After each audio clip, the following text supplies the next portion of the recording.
নমস্কার বন্ধুরা, ভালোবাসার গৃহকোণে সকলকে স্বাগত।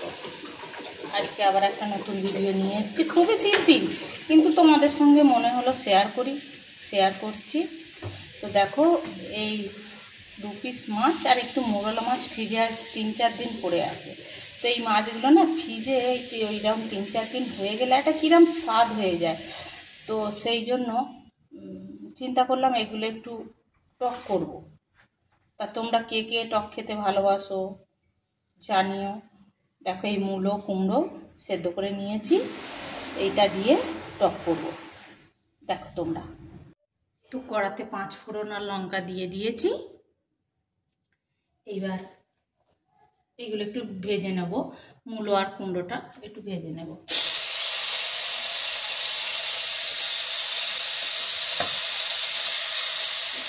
তো ওতে এবার নুন হলুদ দিয়ে দেব।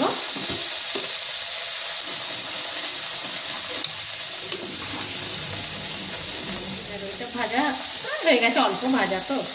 এবার দিয়ে দেবো এটা তেঁতুলের কাঠ দেব।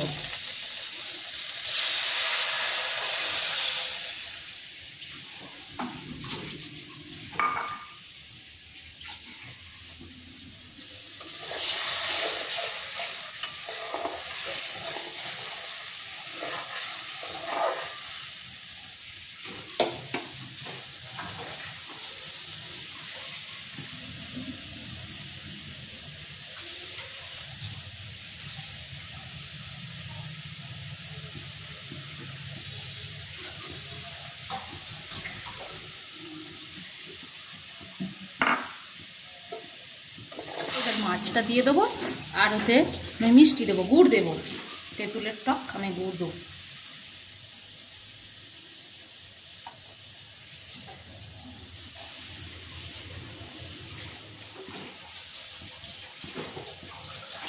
আমরা টক খাই, একটু মিষ্টি মিষ্টি টক টক, অনেকে টক টক খায়, কিন্তু এই মাছের এই সব টকগুলো আমরা একটু মিষ্টি মিষ্টি টক টক খাবে, সেই রান্নাই খাই। তো সেই রান্নাই দিলাম বন্ধুরা। তো চাটনি রেডি বন্ধুরা, টক টক মিষ্টি মিষ্টি মোরলা মাছ আর কাতলা মাছ 2 পিস ছিল, মূলো কুমড়ো দিয়ে টক।